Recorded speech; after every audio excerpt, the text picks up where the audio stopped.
This is the BiggerPockets podcast, show 688. What I would tell people, through no fault of your own, the lobbyists who have fomented this notion that buying a house is the American dream, and there's been such amazing regulatory capture that if I had it to do again from like day one, I would probably be putting a disproportionate amount of my capital in real estate. What's going on, everyone? This is David Green, your host of the BiggerPockets podcast, the biggest, the best, the baddest real estate podcast in the world. Joined today by my co-host, Dave Meyer, as we interview Scott Prof G Galloway. Scott is a very intelligent and very successful man who teaches other people how to build wealth, has a lot of experience in the tech sector, has started and sold companies, writes a book a year, has a lot to say about a lot of different things, and brings a very well thought out and nuanced perspective to the podcast. Dave, what were some of your favorite parts of our interview with Scott today? Man, he is, like you said, really knowledgeable about a lot of different topics. And I think it was just interesting to hear from someone who's an investor, a big investor, but not primarily a real estate investor, and just get their opinion and take on the economy, what's going on in the American society, what's going on in the American economy. And he does talk a lot about, he knew more about real estate than I thought he was going to. And I thought he had some really... Surprised us at the end there. Yeah, he was like, I don't invest in real estate, but then he was like dropping some bombs right at the end. So I thought it was really insightful to learn from a different type of guest than we have a lot of times on these shows. Well, I think it's important to do that, right? You don't want to end up in an echo chamber of your own, especially when you criticize other people for ending up in their echo chamber, right? So we typically talk about real estate and more specifically, real estate success stories. This person house hacked 1 million houses. This person bought 27 units working as a janitor. And we're like, oh, this is so great. But you don't hear about the people that didn't make it, right? And the same is true about people that built wealth in other ways that were not specifically real estate investing, and the perspective that they have on how wealth creating works, what principles work, what people should focus on, sort of the right path to take as you are looking to improve yourself and build your wealth in the process. It applies to real estate, absolutely. I think it's healthy to get a perspective that's not just the same thing we've had recycled by every single BiggerPockets guest that comes in. So yeah, that's exactly what we're trying to do here, is we're trying to bring a more mature and nuanced perspective to what we know works with building wealth, which is real estate, and see if there's ways we can accelerate the process, improve the process, or decrease our own risk in the process. And that leads us to today's quick tip, which would be follow some of the best advice that I ever heard Robert Kiyosaki say. So I was listening to Robert speak at a GoBundance event, and he said, look, most people are either a Republican or a Democrat. They see heads or they see tails, and they argue over if the coin is heads or if the coin is tails, and they do not want to acknowledge what the other side also sees. Well, there's a third side of a coin that many people don't realize, and that is the edge. And Robert's advice to us was, don't pick a side.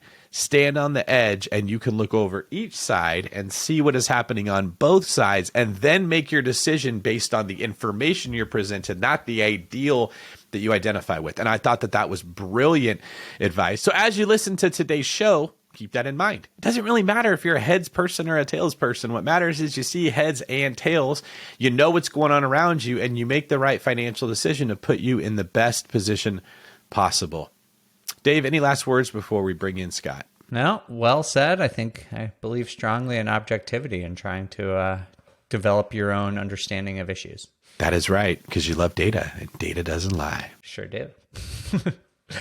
Scott Galloway, welcome to the BiggerPockets podcast. How are you today? I'm doing great. Thanks, David. I'm glad to hear that, and I got to say your hair is looking fantastic. That's right. Same barber. I'm actually considering copying you. Yeah. No, if we had Dave's hair, we'd be the junior senator from Pennsylvania. Well, anyways, Scott, thanks for being here with us today. For those of our audience that are not familiar with you, can you give us a rundown of your background, what you're known for, and then the contents of your new book? Sure. So good to be with you guys. I'm a professor of marketing at NYU Stern School of Business. I'm an entrepreneur turned academic, born and raised in California, brief stint in investment banking, then graduate school, then started several consulting, e-commerce, and business intelligence firms, and then started teaching at NYU about 20 years ago, and now do a lot of media, write books, stuff like that.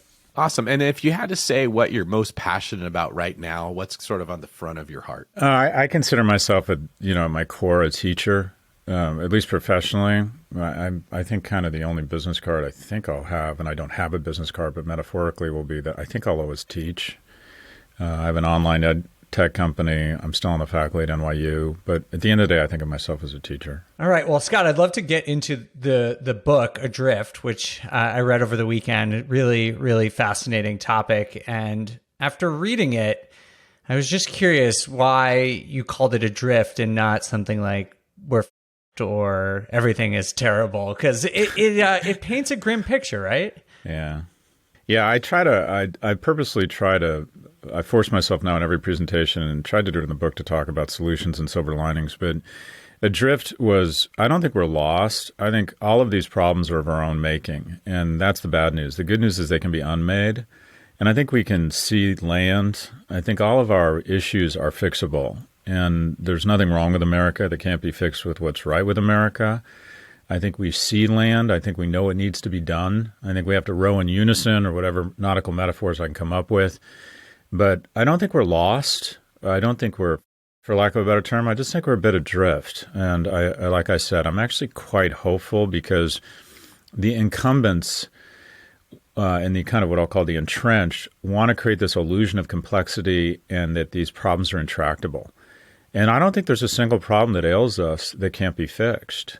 And we talk about teen depression at the hands of social media. They will claim it's multidimensional and difficult, and it is difficult, but they're absolutely solvable. There's no reason we can't age gate social media. There's no reason we can't hold these firms accountable when they are sending emails saying, Pinterest sends an email saying to a 14-year-old girl, here's a board with images on suicide you might be interested in. There's just no excuse for that, and we can fix that. We can fix our tax structure. We can make investments in trade schools and junior colleges. We've accomplished much bigger things. We've stared down much bigger problems before. So I don't think we're lost. I don't think I think we're adrift. That's a good way of saying it. And yeah, I'm mostly kidding, but I agree that,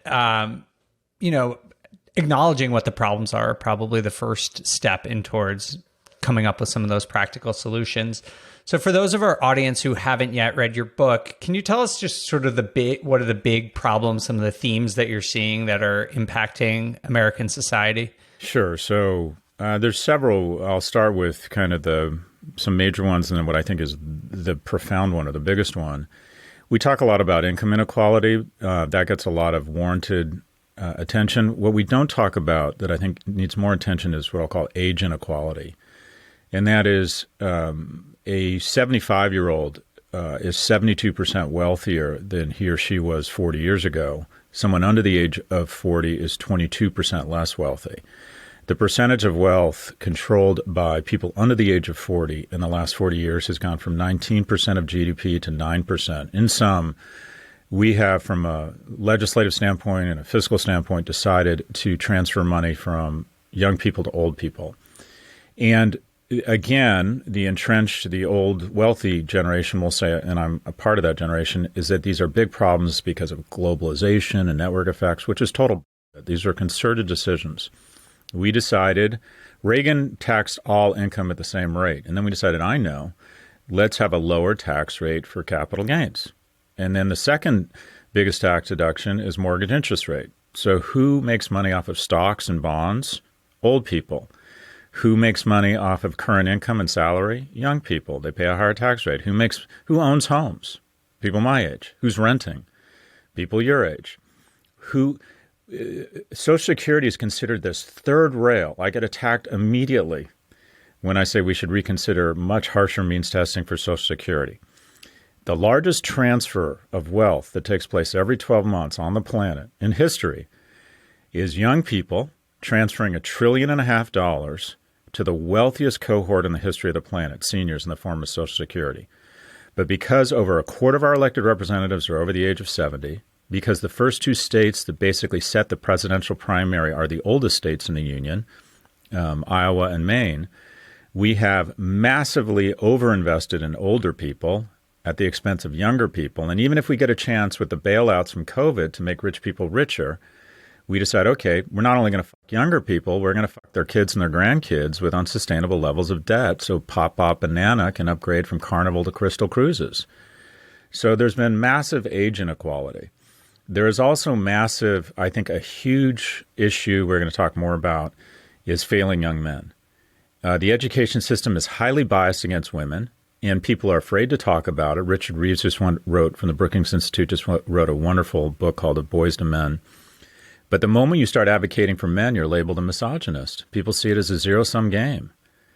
You know, when we decided to advance the interests of women, when it was 40, 60 women to men in college, when you were in favor of affirmative action, people of color, which I am, I'm a huge advocate of affirmative action, you weren't seen as being anti-white.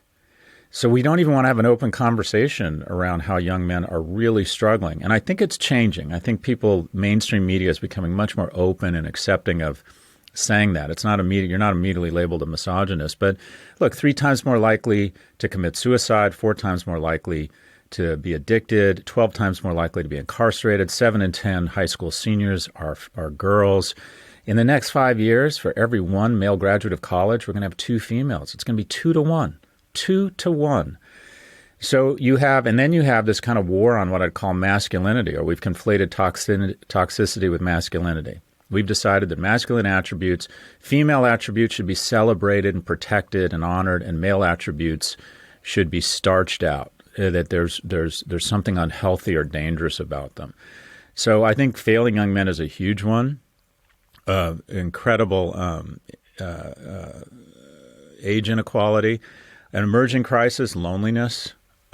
People don't speak to their neighbors. Church attendance is down. People aren't joining the Boy and the Girl Scouts.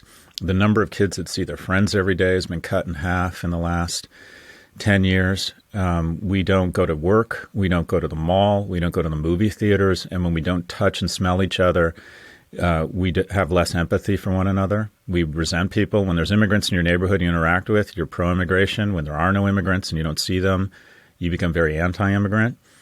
Too many people, especially young men, are spending way too much time alone in their parents' basement.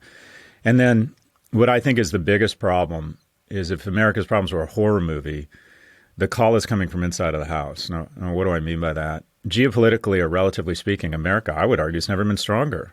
We're food independent. We're energy independent. Smartest, brightest people in the world all have one thing in common. They all want to come here. We're the football team that gets every draft choice, the top 100 draft choices every year. But we don't like each other.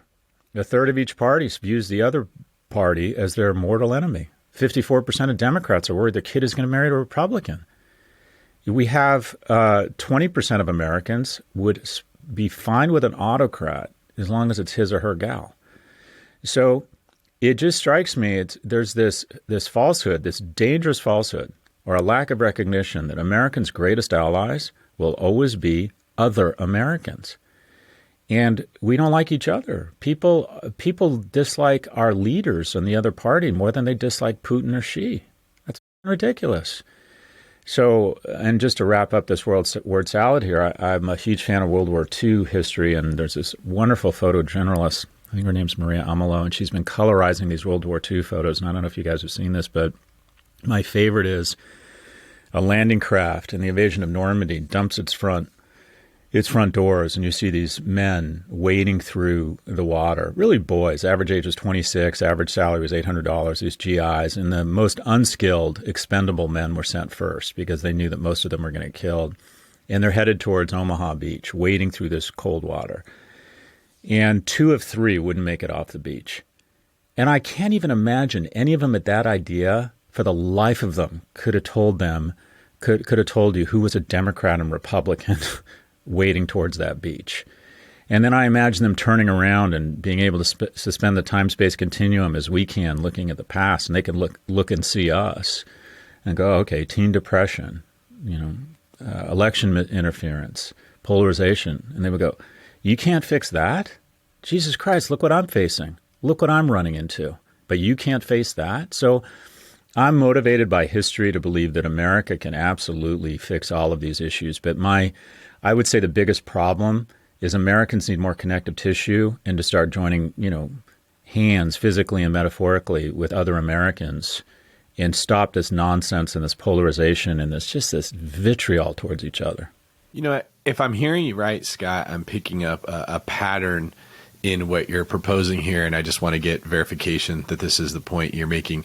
It's that a lot of this is due to policies sort of enacted of that affect incentives. So we created policies that would incentivize women to attend college, and now it's sort of out of whack. We've created policies that have allowed a certain generation to be able to hold on to and attract wealth at a faster rate than others, and it's created something out of whack. Is that more or less your perspective? There's some nuance there. So when it comes to education, what we found is when we leveled the field in education, girls blew by boys. Boys biologically are at a disadvantage. An 18-year-old girl and an 18-year-old boy, essentially, when they're competing for a college seat, the girl is competing against a 16-year-old.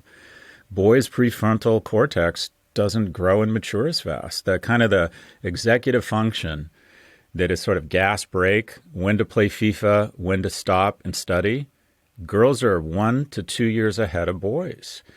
And school and college rewards that behavior, that discipline, that delaying of gratification. I don't know if you guys have kids or boys, but basically when you're a dad, all you really are is the prefrontal cortex for your boy until he develops his own, right? You're like, okay. Just, by proxy. Yeah, okay, stop playing video games. You have homework tomorrow. No, you can't yell in a restaurant. I mean, you're just kind of sitting there going, okay, I'm the front part of your brain until it actually grows. And girls, theirs shows up sooner. It just shows up sooner. And also just there's societal reasons. 2 kids in the principal's office, a boy and a girl, exact same behavior, cheating on a test, exact same test, exact same cheating. The boy is twice as likely to be suspended. Black boys 5 times as likely to be suspended. And once a kid is suspended 2 to 3 times, he's not going to college. 80% of primary school teachers are women. And who are they going to champion? And I don't resent them for this. Who do they see themselves in? In that little girl who has the same colored hair or that comes from the same background. 2/3 of high school teachers are women. So there's fewer male role models. We also have 21% of U.S. households are run by a single parent, which is Latin for mom. Girls actually have similar outcomes in single-parent homes. Boys come off the track. The moment there's no longer a male role model living with a male, he becomes twice as likely to be incarcerated. So the system, the educational system is biased against boys. Now, having said that, the labor market, there's this moment of equality when men and women are young. They have about the same wages. Girls or women have closed the gap, which is a wonderful thing. And then the labor market turns against women about the time they have kids. Wages for women drops to 77 cents on the dollar once they start having kids. Anyway, so there's biases everywhere. In terms of school, I think it wasn't policy as much. It was that we leveled the playing field, and the behaviors that the educational systems value favors biologically women, both in terms of the norms of education and just straight biology. Now, on the age inequality stuff or income inequality, this has been a concerted policy effort by a Congress and a Senate that increasingly looks like a mix between the Golden Girls and the Walking Dead. We're just too goddamn old. And it's not surprising that 1 in 5 children are living in food insecure households because none of these people have young kids at home. They just have trouble relating. And old people vote. So we effectively have a geriatric government that is supporting other old people. And it's, that's not to say people can't represent people unlike their own. We have the oldest leadership in the world. I mean, think about the presidential race. The 2 leading candidates, when Marine won, if Biden or Trump win president in 2024, that means the last time Marine One leaves the West Lawn, we're either going to have an 86-year-old or an obese 82-year-old. That is ridiculous. And we are so worried about being called an ist, specifically an ageist, that we don't want to acknowledge that, you know who else is ageist? Biology.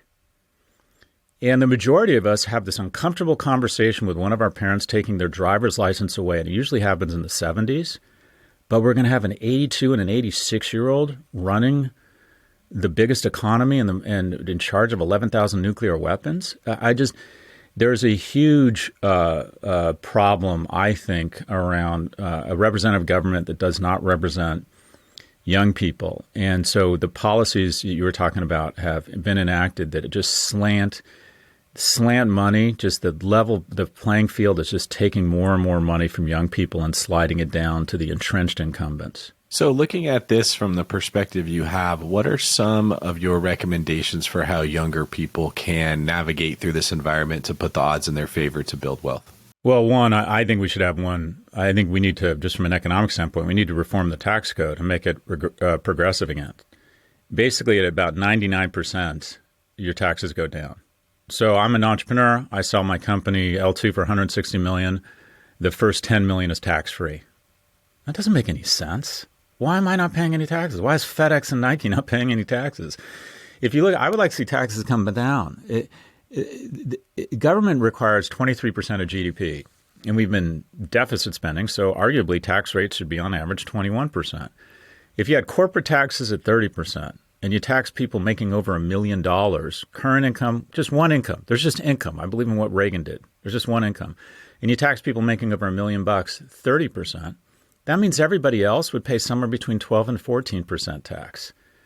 So you could cut taxes as long as you forced everyone to pay taxes. And as somebody who came into wealth later in life, you just see how the game is rigged. I have these incredibly intelligent people engaging in massive tax avoidance. It's all legal, but it's just striking. My tax rate is between 17 and 19%. And when I was working my ass off, making all of my money in current income, living in California, my tax rate was 46%. So we've made a concerted decision that if you get the gold medal, we're going to give you the silver and the bronze. We're not going to say, okay, you're lucky, you need to pay some tax and help get more people on the podium. We need to redo our tax policy.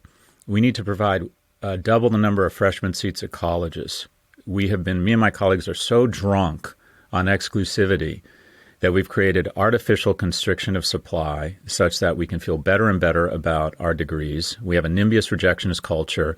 Once I have a college degree, I want admissions rates to go down. Once I have a house, I don't want any new projects or development projects approved. Once I have a successful tech company, I'm going to weaponize government such that small companies can't emerge because I engage in monopoly abuse. And the result is the gale forces of disruption never really get to blow, and there's no churn. There's fewer and fewer younger people who have access. We artificially suppress interest rates.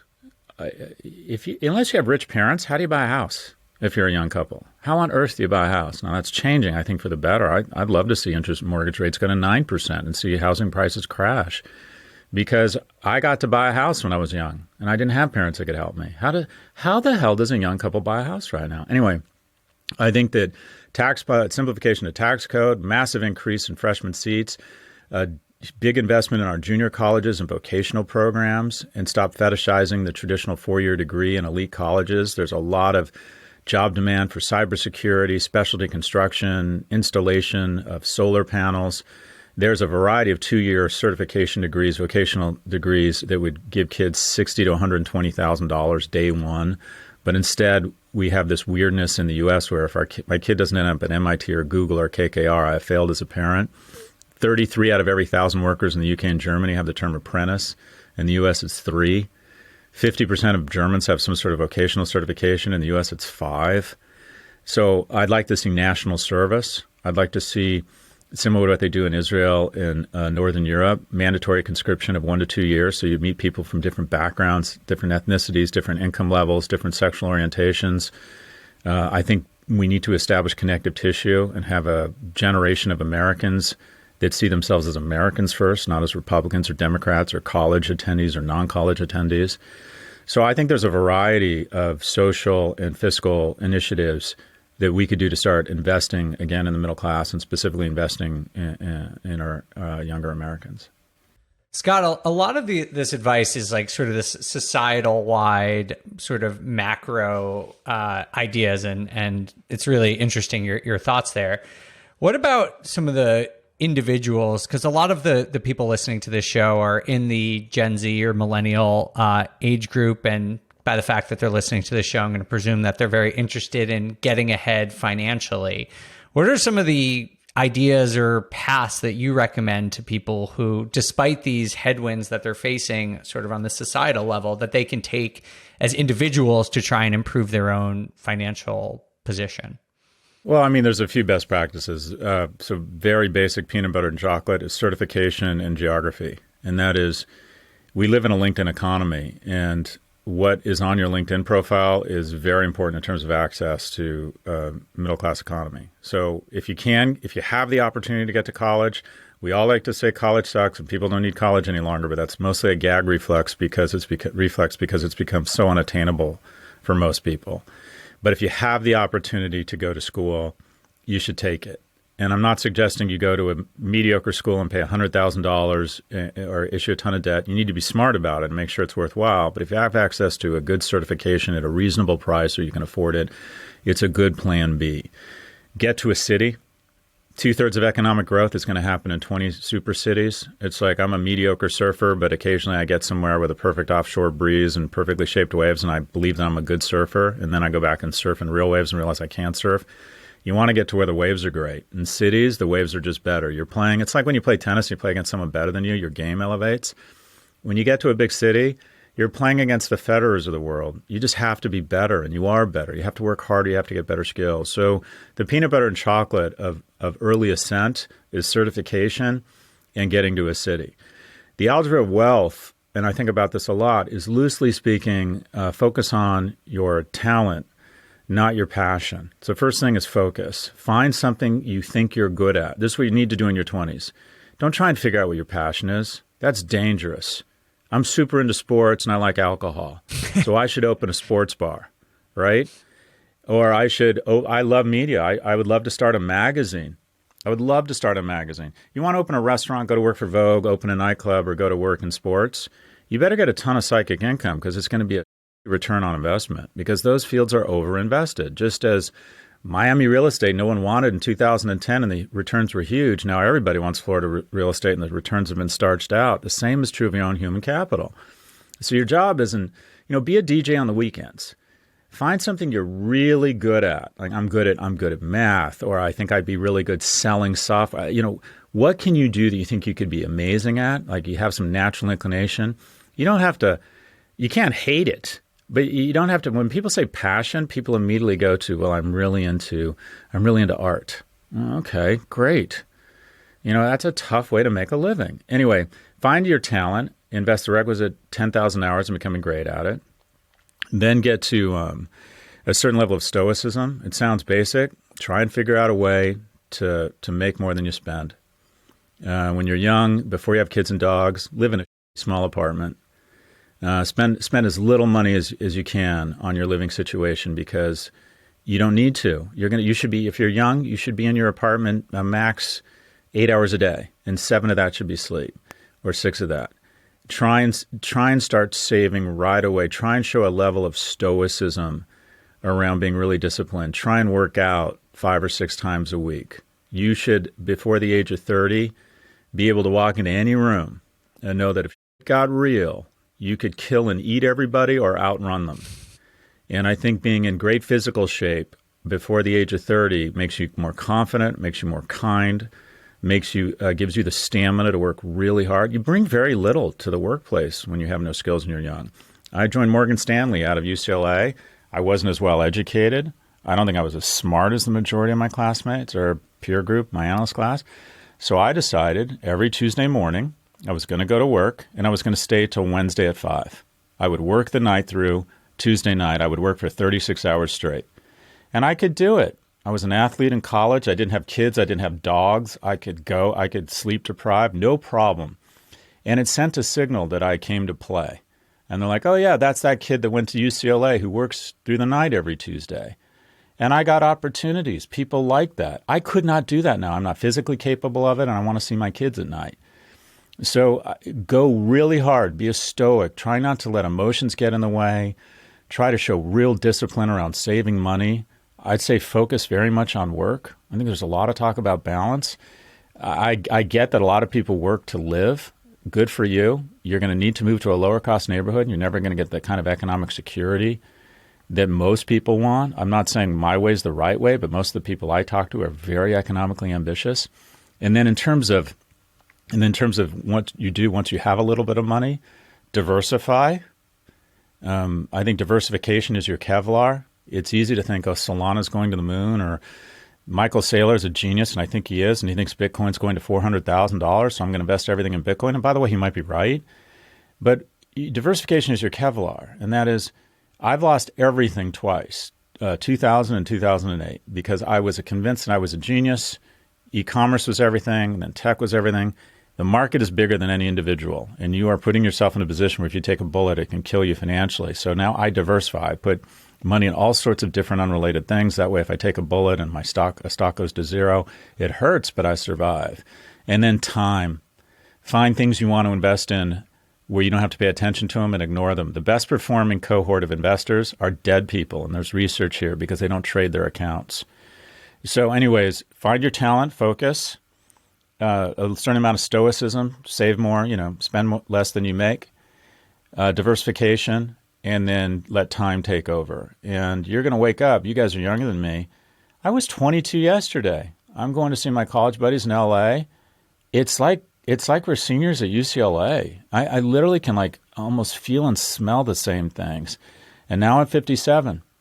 And just a little bit of money back then, just a little bit of money every month would be millions of dollars right now. And most young people don't believe it because they can't evaluate time. They can't assess time correctly. Or inflation, the way that the actual value of the currency changes so dramatically over time. 100%. Yeah, and I'm always invested. Mm-hmm. I'm always in the market because I don't think you can time the market. I just try to diversify. I think the market's going to absolutely throw up in the next 12 months. I'm still fully invested because I don't know.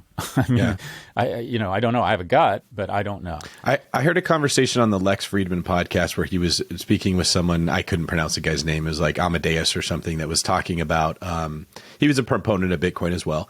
He's talking about the fiat standard versus like the gold, or he was calling it the Bitcoin standard. And just discussing how in a fiat economy like we have, which basically means the government can manipulate the money supply. They can print the crap out of it.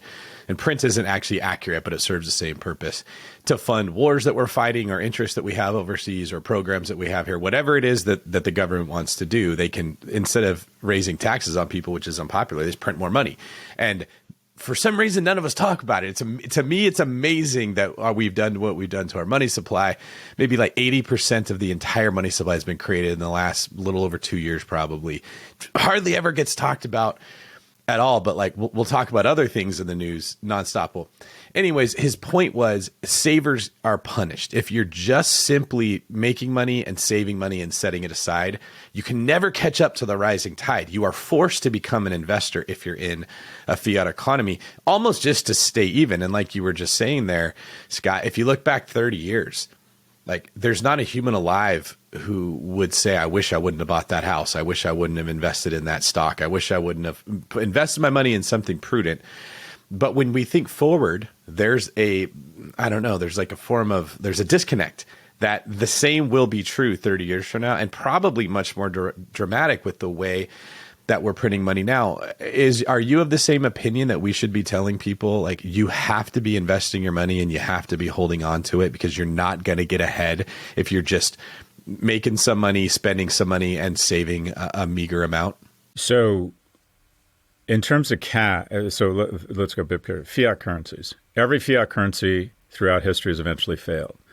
Because to your point, the political temptation to spend more money such that you can provide a short-term sugar hit to the economy and not be fiscally responsible, which requires short-term pain and oftentimes means you're going to be booted out of office, requires adults thinking about their kids and grandkids, and the political system doesn't encourage that sort of long-term thinking. So ultimately, over time, the temptation to print money becomes too great, and the currency becomes inflated and goes to zero.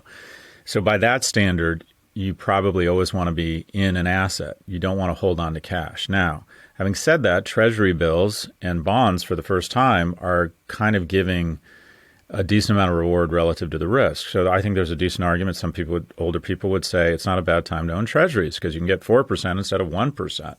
So, but I'm a big believer in always have your money in the market. Diversify, but I would tell young people, Adidas, I'm fascinated with what's going on with Kanye right now. Adidas is at $60. It's off, I don't know, 50 or $60. It's been cut in half. Alibaba's been cut in, by 2/3. PayPal's off. There's just so many great companies. I don't want to say they're on sale because their valuations got so high, but I think a decent strategy is looking at places where there's dislocation and then buying stock, really trying to be really disciplined. I'm going to try and save $1,000 a month, which is a lot for a young person. And I'm going to put it in names I like, or I'm going to, better yet, put it in an index fund or an ETF. The natural trajectory of the market is up, and then ignore it. You know what is a low ROI? Buying crypto. The reason I don't like kids buying crypto, it's not that I don't like the asset class. What I don't like is that crypto usually means you're staring at your phone all day. That's an investment. Well, that does remind me of the older folks that are like, they're retired, they're bored, they have nothing to do, and they sit at their computer and they watch the tickers and they tinker with their portfolio, doing absolutely nothing to benefit, but it's such like their brain needs something to do. It does turn that into the 23-year-old that bought an NFT or some crypto, and now they're doing the same thing, and it gives you this dopamine release as if you accomplish something. But it's not, like you said, Scott, it's not building skills. It's not putting your 10,000 hours into something. It's not putting you on a path that's going to improve your position. It's like a sort of a substitute for it that many of us have just been hypnotized into. Yeah, there's an inverse correlation between how often you check your portfolio and your returns. And I think you mentioned that with dead people, Scott. Like, the less you look at your returns and the more you just allow your investments to compound over time, the better your returns actually become. Robinhood's tagline, if it was honest, would be the more you trade, the more you lose. 80 to 95% of day traders lose money. If you owned any 5 stocks in the S&P and you own them for longer than a decade, no one has ever lost money. So now I want to be clear. Occasionally I trade. Occasionally I buy options, or I usually write options, and I enjoy it. It's like gambling for me. I take a little bit of money and I do it. It's like I love Vegas. I was in Vegas last week. I go with a group of guys. I put on a kilt. I get f***ed up. I go down. I take $1,000. I assume I'm going to lose it all. So if you're trading stocks or you're trading options or doing weird stuff, realize, okay, it's fun. It's consumption, but you're probably going to lose most or all of your money. But don't con yourself into thinking that you're learning or investing. I'm not against it. I love to gamble. I love to drink. But neither of those things are going to create economic security for me and my family. They're consumption. What makes wealth is the boring. Buy a REIT. You think the future is in e-commerce. Buy Prologis and then don't look at it for 10 years. What do you think, Scott? What do you think about regular real estate, though? In addition to REITs, buying rental properties. How do you view that in sort of the spectrum of potential investments? So I'm now at the age where I think about, well, what if I could do it all over again, right? If I could do it all over again, I'd be a Broadway dancer or a Navy SEAL. So there's still time. But I would also get into real estate. And essentially, if you look at the most valuable companies in the world, they're kind of a thick layer of innovation based on enormous government investment. Google and Apple are built off of GPS and DARPA technologies. Tesla is built off of massive subsidies for carbon credits. Moderna is built off of NIH investments in vaccine research at universities. So the way to make a lot of money is to be a remora fish on massive investments by other people. And the regulatory capture of the real estate industry is extraordinary. I don't have any other investment. I wish I'd come into this later. I bought some apartments. During 2010 or 11 in Florida, the Palm Beach County Clerk's Office was auctioning off repossessed condos. And I was buying these things for 80 or 100 grand. And I could get $12,000 a year in rent. And I'm like, I don't know real estate, but I can do math. If I can get 12% cash on cash, this is just going to work out. If I can hold on to these things long enough, it's going to work out. And then I find out, your industry, I can depreciate these things. I'm like, okay, they're going up in value, but I can depreciate them. I can't depreciate my Amazon or Apple stock. And then if I get a call from an investor who says, oh, you own 30 apartments, I'd like to buy them, I can then, within 6 months, not incur that gain and roll it into another asset? I mean, you can't do that anywhere else. You guys have figured it out. So here's the thing. You can be good in real estate, and it's as good as being great in any other asset class. That's true. So what I would tell people, through no fault of your own, the lobbyists who have fomented this notion that buying a house is the American dream, and there's been such amazing regulatory capture that if I had it to do again from like day one, I would probably be putting a disproportionate amount of my capital in real estate. Now, having said that, right now, I wouldn't buy a house right now. I think there's a kind of a standoff between buyers and sellers because the top is sticky. I love real estate. That's like, I'm one of those, that SNL skit where I look at real estate like a lot of people look at porn. I'm just fascinated with what's selling where and for how much. And I don't think sellers anchor off the high. They go, okay, my house was worth $500,000. That's now their baseline. Mm-hmm. Yeah, that's it. That's the normal market. No, it wasn't. That was the peak. Yep. And now your house is worth 380, and it's probably going to be worth 340 in another 6 months. And then eventually there's capitulation, but capitulation usually takes 12 to 24 months. I wouldn't want to buy a house right now. I think with interest rates going up. What about an investment property that would cash flow positively? It also, it's all about cap rates and specifics and nuance. I started looking at, when I saw the hurricanes come into Florida, I started looking at Fort Myers, and I love these apartments that I bought. I'm like, oh, maybe there's opportunity. I also, and this is a position of privilege, I try to pay all equity, so I'm not forced to buy insurance, which is a total scam. I've heard you talk about, you've saved, $200,000 over 4 years or so of not paying for. Again, everything we do in our society is a transfer of wealth from the poor and the young to the old and the rich. Okay, let me give you a shocking statement. Me and my family do not have health insurance. Really? Bad dad, bad husband, irresponsible citizen. Here's the thing. I'm a narcissist, so I think if I have health insurance, I have to have the best plan. So I got the best plan, costing me $48,000 a year for, me and my family. $48,000 a year. I am very privileged. I could absorb any health shock. Any rare disease, $1 million, $2 million, I can absorb it. I don't need to worry. So, and then I did the analysis. Half of our medical expenditures, we weren't getting reimbursed for because the insurance industry is very good at creating complexity and nuisance, and you have to call somebody, and they're only there from 11 to 3 Central Standard Time, and you give up and you don't get reimbursed for going to have that mole removed. Oh, and the dermatologist I want to go to is not covered under their plan. There's purposeful breakage. So I said, f it. I'm not having health insurance. I did that 6 years ago. I've saved $300,000. That will buy a lot of health care. 45% of insurance premiums go to administration and profit. When I bought these apartments, because I paid cash, I'm like, I'm not getting flood insurance. These things could fly away. Like they could Wizard of Oz on me. And as long as they don't fly away more than every 11 years, I can afford to rebuild them with the money I'm going to save in insurance. It's this industry that plays on fear and ignorance, and also regulatory. If you get a mortgage from the majority of bulge bracket banks, they're going to have to have insurance. Otherwise, you can't qualify for a mortgage. So what does that do? It means a guy with some money who's older like me doesn't have to have health insurance, doesn't have to have flood and fire.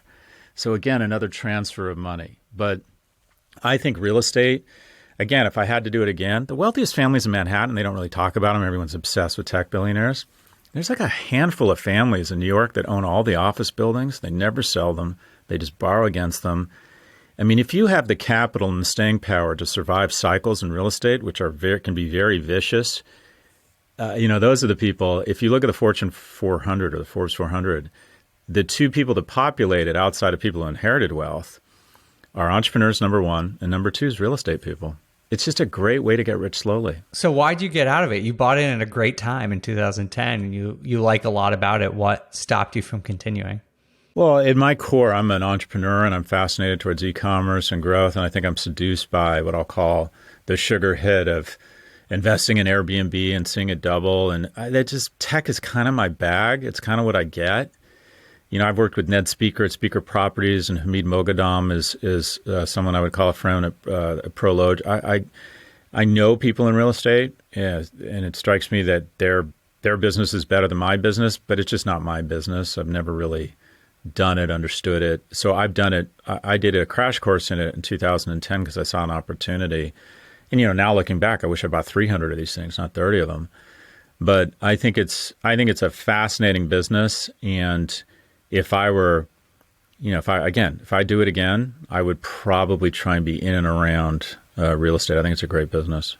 Well, it gives you some of those advantages you were talking about that might be geared towards older people, but if you're able to buy real estate as a young person, it does allow you to capture those things. Like you talked about mortgage interest, depreciation, some of these things that you said at the top of the show, are more designed to help older folks. But if you are young and able to get into this industry, it can help you sort of get some of those cheat codes that the older generations are enjoying, right? Well, again, going back to what other asset class can you get 5-to-1 leverage on? I mean, Or better at Yeah. times, yeah. and some young people through some, I think, government programs can get 10 or 30-to-1 leverage. And again, I think prices have gotten a little too high, so I'd be careful. But if I work with Goldman Sachs, they'll give me 2-to-1 on my stocks. And by the way, if my stocks go down, they start issuing margin calls. But I can lever up 10 to 5-to-1 in real estate. And usually it's if you get a 5 or a 10-year mortgage, they can't do margin calls on you. They can't go, your house has gone down in 30% of value. We need you to put more money up. No, they can't do that. So it's the most tax advantaged. It's the most levered. Now, the bad news is all of those things have probably led to an asset class that I would say, and again, it's so specific, it's so regional and asset class type, but I would argue the majority of residential real estate, you didn't want to be buying 6 months ago, right? I'm not even sure you still want to be buying. You guys are going to forget more about this than I'm ever going to know. But I went back to the Fort Myers thing. When I saw the hurricane hit and they were saying insurance costs are going to triple, I'm like, okay, there's opportunity here. I love running into the fire. And I called some brokers down there and said, I'd be willing to buy some apartments, or even a small apartment complex. And I thought I was going to get a great deal. And they're like, oh, yeah, like all the guys with the black hats have already shown up. All the biggest capital in the world is already down here trying to be. It's like, oh, this wasn't an original idea. And they're like, no, the blip, if you will, or the decline in prices in these areas were hit by the hurricane lasted about 48 hours. So, but I love the asset. I think it's a very interesting way to make a living. And the majority of my friends out of business school who went into real estate didn't get as wealthy as I did in the first 10 years, but they didn't get as broke as I did during the downturn. Yeah, they've just kind of slowly but surely. I think real estate's a great way to get rich slowly. That's a wonderful line. And that, when you were describing why you didn't get more into it, and I really appreciate your transparency there, which was I heard you say is it's compared to what I'm used to, it's slow and it's boring and it doesn't hold my attention. There isn't as much upside. There's not as much creativity I can exercise.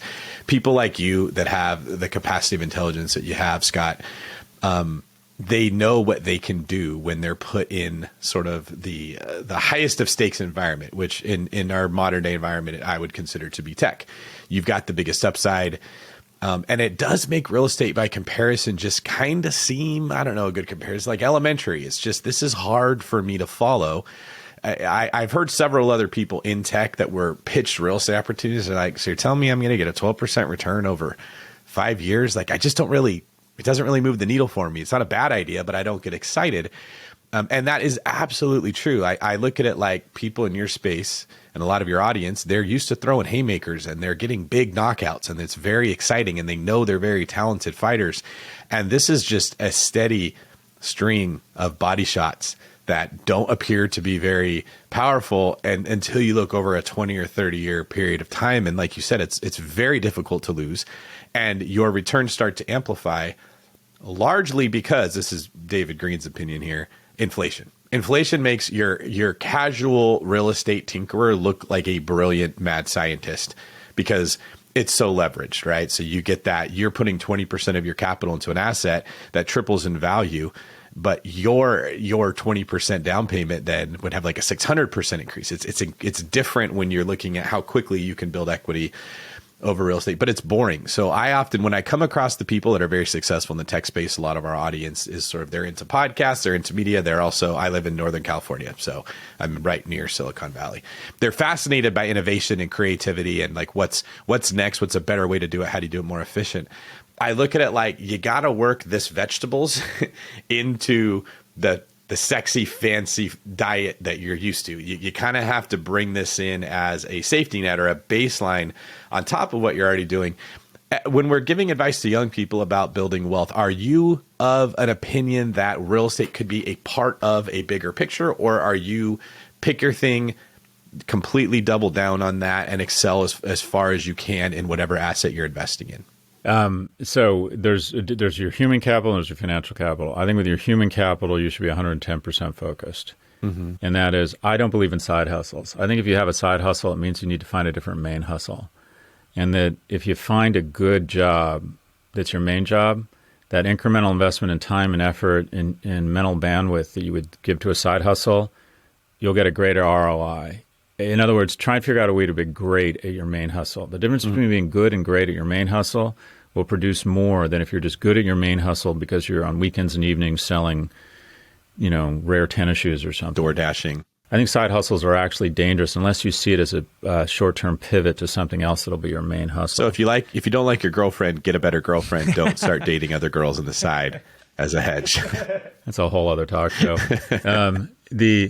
But in terms of your investments and your capital, you don't have to be fully diversified when you're a young person. You can take more concentration risk, but I wouldn't, I like a third of my net worth, maybe 40% is in real estate. And a lot of it's around consumption. It's hard to time, should I buy a house right now? I get a lot of that question. I'm like, well, and I'm like, what's the situation? I'm like, well, we're in an apartment and we're having a kid. I'm like, well, do you make a good living? Yeah. Did you microwave? Yeah. I'm like, buy a house. You need a house. I mean, your family's growing. It's sort of like real estate has a different component of it, right? Some of it is about consumption and where you are in your life. But I wouldn't I go all in and have huge concentration risk around your human capital when you're young to get great at something. And I think focus is a key component of being great at something. But in terms of when you start investing, if you love real estate and you're young, maybe half your money goes into real estate. But as you get older, and especially when you get to my age, you really don't want to have more than, my opinion, kind of 20%, maybe 30% in any type of asset type, because real estate just might get the kicked out of it the next 24 months. And I don't care what kind of genius you are. The market dynamics will always trump individual performance and genius. And so as smart as you are, as good as the opportunities, your Kevlar is diversification. I invested in oil companies. I'm investing in aircraft maintenance companies. Another thing you said, David, that I think is really important. I have a chart that I present at the end of my class at Stern. And on the y-axis, I have sex appeal. And on the x-axis, I have ROI. No, I'm sorry, flip that. Y-axis, ROI. X-axis, sex appeal, how sexy an industry is. And the line just goes straight down. When a friend of mine is starting a members-only club here in New York just for artists and entertainment people, it just sounds like it's going to be awesome. No way will I invest. That is way too cool. Another friend of mine starting in a healthcare maintenance company that uses scheduling to manage workers who maintain health tech equipment. I hear this business, I want to put a gun in my mouth. It sounds so boring and so awful. I am absolutely stroking a check to that guy. The less sexy the business, the higher the ROI, because not every kid's dreaming of going into that business. It'll have an underinvestment in human capital. It'll have an underinvestment in financial capital.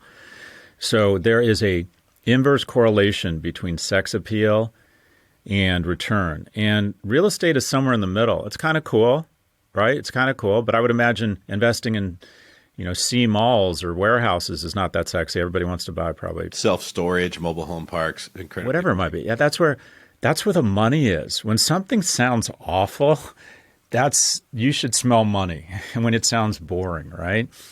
My dad later in life, 4 marriages, total train wreck financially, and he and his 4th wife bought a trailer park, and it kind of saved his ass. Just saved his ass.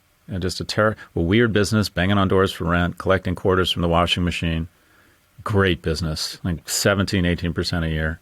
Great business. All right. Well, we do have to get out of here soon, Scott. So I want to bring it back to your book, Adrift, and some of those sort of high level, realities that we're all facing as Americans. Is there anything you think real estate investors or the people who listen to this podcast can do to create some of the change that you suggest? It's a thoughtful question. I would just say that, and this is more around, I guess, philanthropy or trying to, I think this notion of third spaces, I think we need more spaces where people who are strangers or maybe don't know each other through the course of their day have a chance to be in physical proximity with each other. open layouts. I tell my kids, when I say my kids, the kids who work for me, I have about a dozen people. The median age is like 24. It's like a bunch of kids straight out of college and then a few of us old people. And I say to them, I give them my credit card. I'm like, anytime you want to get together, if you all want to go to Tulum, if you all want to go have dinner, if you all want to go to a concert, I will pay for anything you guys do together. I think young people need to be in physical proximity. And I worry we're losing our third spaces, our movie theaters, our malls, the workspace. So any opportunity, I think an investment in your culture and an investment in society is to try and figure out really compelling places for people to meet each other, to establish friendships, to establish romantic relationships. But I worry that young people aren't meeting, that they aren't meeting people from different backgrounds. So they don't have the opportunity to develop empathy, to realize that, okay, that guy who just immigrated here, from El Salvador, loves his kids, kind of like me, and you have a little bit more empathy for someone. You run into someone who had a marriage that didn't work out and she's trying to raise a kid on her own, and you realize this is hard. This is hard. And also have the opportunity to meet people, fall in love, have sex, and get married. I think that's the basis of our society.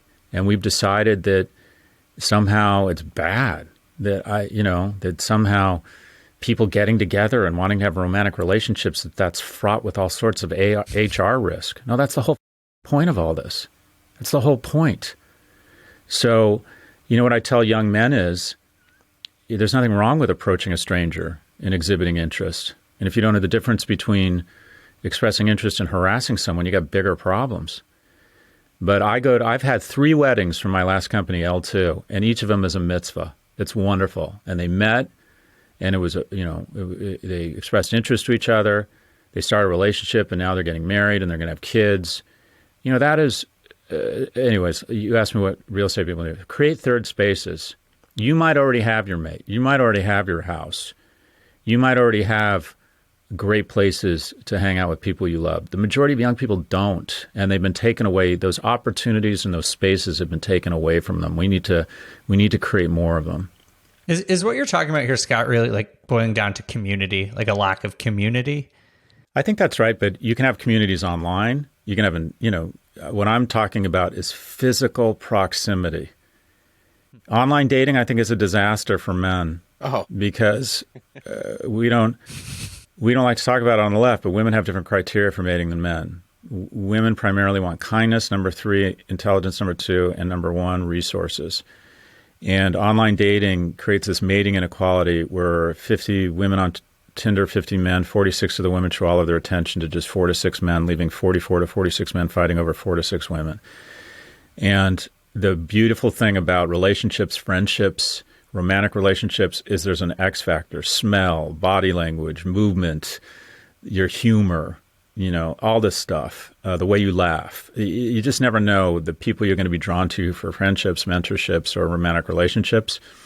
And you got to give the bottom 90% of us an opportunity to exhibit some of those behaviors. And you can't do it online. So I think, to your point, Dave, we need to create more opportunities to develop community in person. Boy Scout troops, sports leagues, church groups, if that's your thing, riding clubs, whatever it might be, talking to strangers. I think we're desperate for touch. I think we're desperate for community. I think we're desperate for affection. Yeah, get out of the YouTube comments. 100%.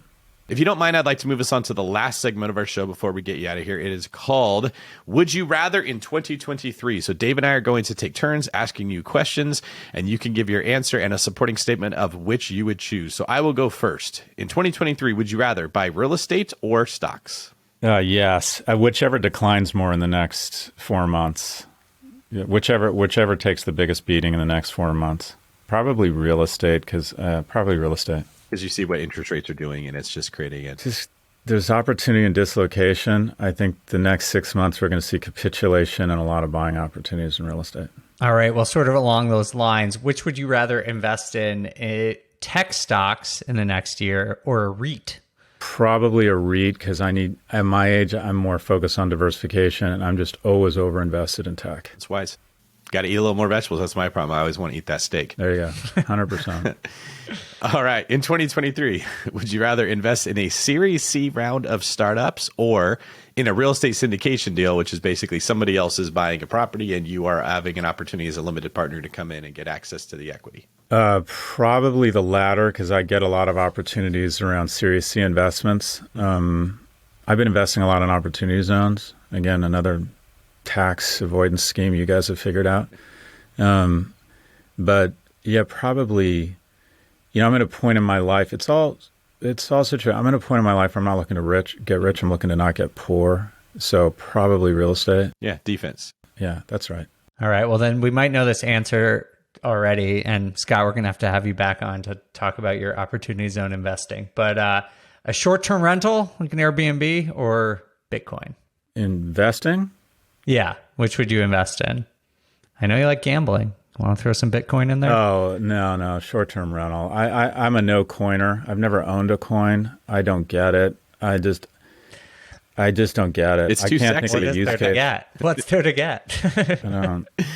That's the first thing I thought of when you described your inverse relationship between successful and sexy was all these like cryptocurrencies that were just popping up out of thin air along with the NFT space. And then we found a way to marry them. So you're like, well, if you buy this crypto, it works in this theoretical metaverse that we're trying to create that has an NFT that is the door to get into it. They took all of these things that were sort of inherently useless on their own and tried to make them valuable by turning them into, it's like combining a bunch of alcohol together that shouldn't be good and trying to make it taste good.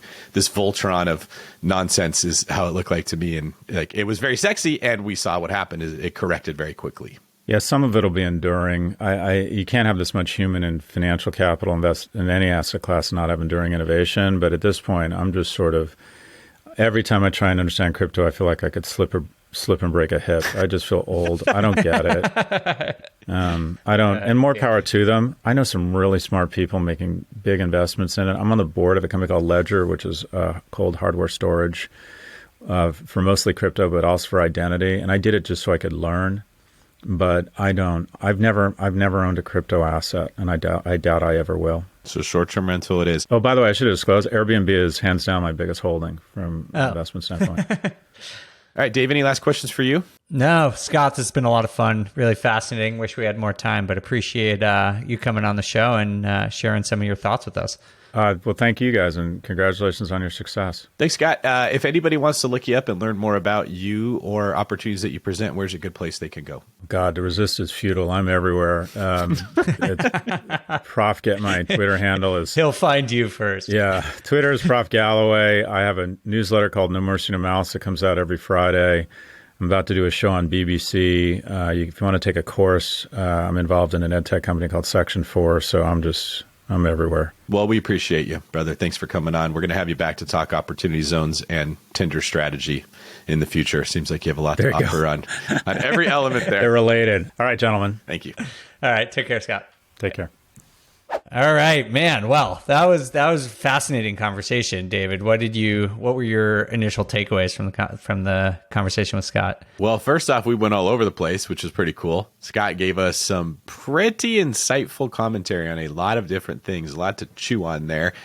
And I like his perspective. He's coming from someone that has made a lot of money, that has been successful in a lot of different areas of finance, and has sort of a nuanced position when it comes to both the individual specific micro ways that we can earn more money for ourselves, as well as the generalized macroeconomic perspective that has to do with government policies and sort of like the unseen pressures that allow wealth to be created in different ways. So I would love to have talked to Scott for longer. We only had a short period of time, and I'm glad that he did talk to us. What were some of your favorite things that he brought up? Man, yeah, there was a lot there, and I do agree. I wish we could have a longer conversation. But I think one of the things that really stuck out to me, which I have conflicting opinions about, I should say, is the idea of that he hates side hustles. I think that's pretty contrarian to what we talk about here on BiggerPockets a lot. And I get what he's saying. And I think there is for a certain type of individual,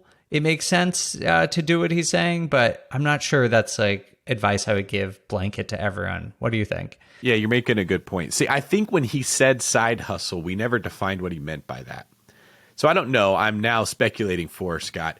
But when he said side hustle, what I interpreted was don't allow your energy to be diverted in several different ways. This is like when Brandon Turner would say, don't try to build 5 bridges to Hawaii at the same time.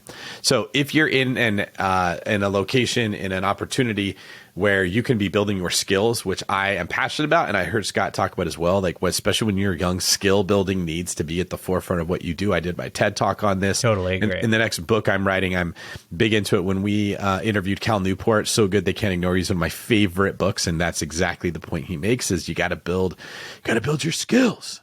Like Napoleon Dynamite, because girls like guys with skills. What he's getting at is don't try to avoid the work. I'm like, that's a hard path to take. I'd rather look for the next NFT that's going to blow up, or I'd rather make my own blog and make money that way because it's easy. He was like, no, stay the course, walk the path. But what we talk about with BiggerPockets when we talk about a side hustle is probably more geared towards you don't have a lot of opportunity in your job. All right. You're listening to this podcast and you're picking up shopping carts at Home Depot or Lowe's. And what you really want to do is be in construction. So you like working at Lowe's, but you're not making enough money to get anywhere.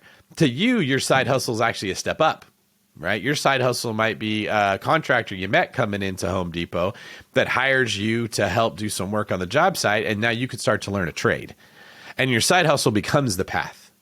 Right. So I think that's how I'm looking at what he's saying is it depends on which path you're on. And if the side hustle is a step up, which is a good motivation, or if it's a distraction, which would be a bad motivation. What were your thoughts on that? Yeah, no, I actually think that's a really good way of phrasing it, is that it's really about where your focus is. And if you're in a career where you can make a lot of money and do what he's talking about, where like if you really focus, your income can go from $50,000 a year to $500,000 a year. Maybe that is a great option for you. I don't know. I don't think there are a lot of those careers out there though, and so I think for everyone else who might not be have that potential, maybe you're not working in finance or on Wall Street or whatever. Right. You try and find the place.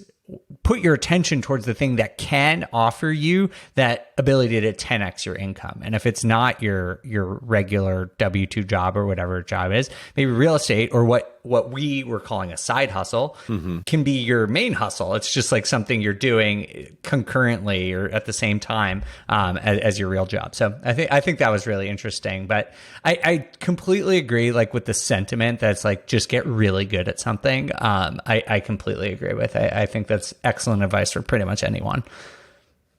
I guess the other thing I was sort of interested in was when he was talking about taxes a little bit and about how advantaged taxes. He was really sort of like going off about how amazed he is that, you can depreciate things, you can lever it. And this is for someone who is primarily a stock investor. So I thought that was pretty cool that he was recognizing some of the advantages that real estate investing have. Yeah, and he also made it clear he doesn't operate in this space very often. He's not a real estate person. He's a stock person. He's a tech person. He's fascinated by like innovation and startups. And if you listen to Scott, Prof G, he talks a lot about like his opinion on Elon Musk, per se, right? That space is much more in creativity. And he mentioned real estate is just comparatively boring. It's a great way to build wealth slow, which was funny he said that because that's literally what I say all the time. I say this is a get rich slowly scheme. It's not a microwave. This is a crock pot. And at the very end is where it starts to get really fun. When you're really hungry and you're like, oh, I want to get out of this situation in life. I want to eat. I'm so hungry. No one thinks of a crock pot. You're looking for that hot pocket, right? And you can hit it really big in tech. You can make a lot of money really quickly. And when I say a lot of money, we're like, wow, an 18% ROI is fantastic. They're more like it's an 800% ROI. That's just sort of the world that they're used to playing. And I like that he admitted like real estate's amazing. It's just slow. It's not my speed. Right? Because not everybody is in that same boat. For some of us, slow is the best speed. What about you? What do you think? Well, it's funny what he says about diversification, because in the venture capital world, which it sounds like what he operates in mostly, the calculus is very different than real estate. They are acknowledging that they're going to hit on 1 out of 10 investments, and they're hoping that investment is a huge home run. Like he's I think he was an early investor in Airbnb. And that's awesome. And he'd probably readily admit that it took him, failing on 20 investments to hit that home run with Airbnb. That's just like a totally different game than real estate. Like real estate investing is about making incremental progress with every single investment and hopefully losing on none of them. Yes. And you might never hit a grand slam, but that's okay. You're like the utility guy on the baseball team who's just hitting singles every time.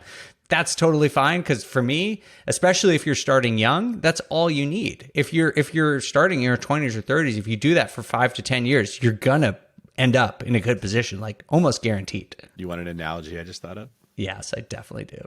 All right. So tech in the world that Scott operates is sort of like animal husbandry. Okay. You are trying to breed Where is this a racehorse. You're trying to breed a racehorse that's going to win the Kentucky Derby. Like, you're going to go through a lot of duds, but if you get that one that hits, you're incredibly wealthy. You've made a ton of money. You can now stud out that horse and do really well. Our world is much more like farmers. We're just planting trees. Like, we want an almond orchard. No one ever said it's really sexy to own a lot of almond trees. And it is a little bit more work to have to harvest those almonds and then store them somewhere and sell them. Like, it's a little more work when you're running a short-term rental or you're managing a property. It's a little bit more like running a business. And when you hit it big on a property, it's not like you've got this racehorse that you can make $1 bazillion off of. You're probably going to take some equity out of it, buy 3 to 4 more trees and wait for them to start growing almonds. Right? Yeah. But it is so easy to repeat it. It's simple. It's the same freaking thing you're doing with a tree over and over and over. And maybe you have some almond trees and some orange trees and some apple trees. You diversify a little bit between a duplex and a short-term rental and a regular house somewhere. But it's all the same type of stuff. You're watering trees. The land works the same. The irrigation works the same. And so to me, the weaknesses of real estate is, it doesn't scale incredibly fast. The strengths are, it's harder to mess up for sure. You can have a curve where you never lose money on a house ever. And it's easy. It's much more scalable versus the high risk but high reward element of the world that Scott lives in. Well, it's kind of interesting. And first of all, if we were playing like the game of bingo where you try and work weird words into the podcast, animal husbandry is one I never thought I would hear on this show, but here we are. Here we are. No, it makes me wonder sort of about his personality. He said several times he really likes gambling, and so it's like, it's interesting if like that kind of high stakes, VC venture capital world is attracted to him. It's like part of his personality trait. People always think like investing, it's so dangerous, it's risky. It's like, I'm a very financially conservative person. Me too. I got a lot of financial anxiety, and like, I just want to keep what I got, and just build it slowly. Yep. I just wonder if it, it's comes down to different personalities and what you're looking for. I think that's exactly right. And I'm glad you're bringing it up, because I think it creates confusion for the listener who doesn't know that, because they're looking for the blueprint. They're like, well, is Scott's the right blueprint, or is Dave Meyer the right blueprint, or is some other entrepreneur out there, is Elon Musk the right blueprint? Is Gary Vaynerchuk the right one? Like, what am I supposed to do? Well, it depends on your personality. Right? You're probably going to go in the direction that your personality is bent towards. So figure out how to make real estate work within your personality. You'll have a much more fun time. Absolutely. The last thing I thought was really interesting is right at the end, he was talking a little bit about community. I asked him like what real estate investors could do to address some of the challenges that he laid out in his book.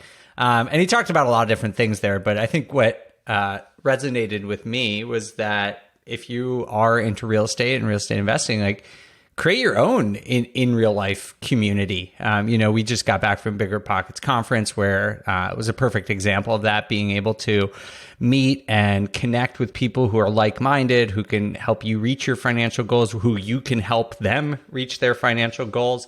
I found that personally being at BPCon, I work remote, I live in Europe. I found that really energizing to be there and be with, the community in real life. And so I thought that was a really good lesson that people can take or learn something from, especially if you're new. Like, it feels really scary because if you're sitting in front of your computer or you're just listening to this podcast and you've never went out and talked to other people about it and seen and learned from people directly, it seems like this sort of like, foreign thing that you can't really touch or feel. But like, if you go out there and go to a RIA, go to a meetup, like, you can see that this is achievable and you can meet people that can help you achieve it. Yeah, it's funny. When I look at real estate, I don't ask myself the question of, is it achievable, which is what the new person would be thinking. It's more, how could it not be achievable? If you did all the right moves, how would you screw it up, right? You buy the right property, you buy in the right locations, you keep enough money in reserves, and you wait. Under those circumstances, it's hard for my mind to conceive of a way that people would lose money through real estate in the long term. And so there's some hope there. If somebody's like, oh, I really want to get into this, but I'm just afraid. The fear is largely based on ignorance or expectations that are incorrect. Like, I got to make $300,000 in my first year because I'm quitting my job in 3 months. This is not the asset class to do that. It's just, you're going to have to take on a lot of risk if you want to do that. And it's probably not going to work out. But if you like the slow and steady approach, we got some ideas for you. All right. Well, I thought this was a good interview. I enjoyed you being here with me, Dave. As always, you always ask really good questions. If people want to follow you, where can they find out more about you? Well, you can find me on BiggerPockets, of course, or my podcast, another BiggerPockets podcast called On the Market, or I'm on Instagram at the Data Deli. Thank you very much. I am online at David Green 24. That's it. David Green 24, YouTube, David Green Real Estate. And you can check out my website, which is also davidgreen24.com. And if you have not done so already, please do me a favor and go leave us a review on whatever service you use to listen to podcasts. That would really, really help us. So thanks everybody for listening here. We hope you enjoyed this. Dave, thank you for joining me. I'll let you get out of here. This is David Green for Dave, the Scaredy Cat Investor Meyer, signing off. So true.